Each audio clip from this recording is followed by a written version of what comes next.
Scenario 3 is called central focus because it considers what it would mean to focus much of our future growth within the central part of Nanaimo and create a vibrant heart in our city.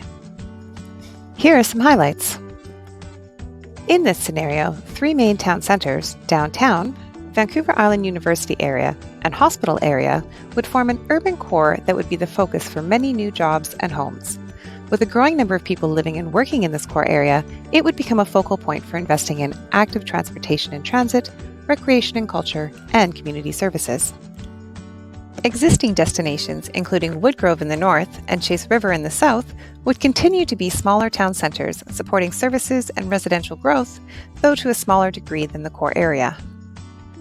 Corridors would connect the town centers along key transportation routes and would support primarily residential uses like apartments and townhomes, with some mixed uses to provide local services. This scenario contemplates the idea of regional employment lands in South Nanaimo along Highway 19 with a mix of industrial, commercial, and service functions. These areas would provide jobs and services for both Nanaimo residents and people from around the region.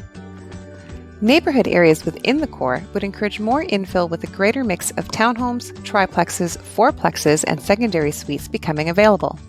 Neighborhoods beyond the core would remain similar to today.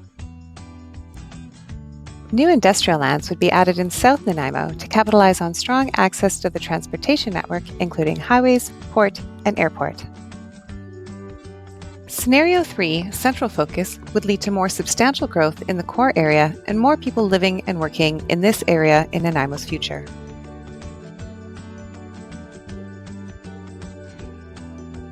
With more growth within existing built-up areas, undeveloped lands in outer areas can be preserved for other uses including parks, natural area protection, recreation, agriculture, or other uses. By having more new residents live in existing town centers, there's an opportunity to build critical mass that supports thriving businesses and a vibrant, walkable center.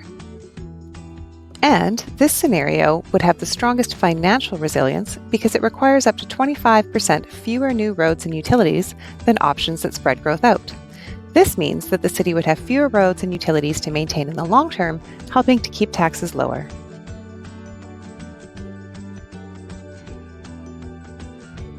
More people living and working in a central area means we'll need to shift our transportation habits faster and provide strong alternatives to driving in order to manage congestion in this central core. With many of Nanaimo's existing recreation facilities outside this core today, people may need to travel further to access them. And with the focus on strengthening the central core, while improvements will still happen in other parts of the city, it could be a bit slower than in other options.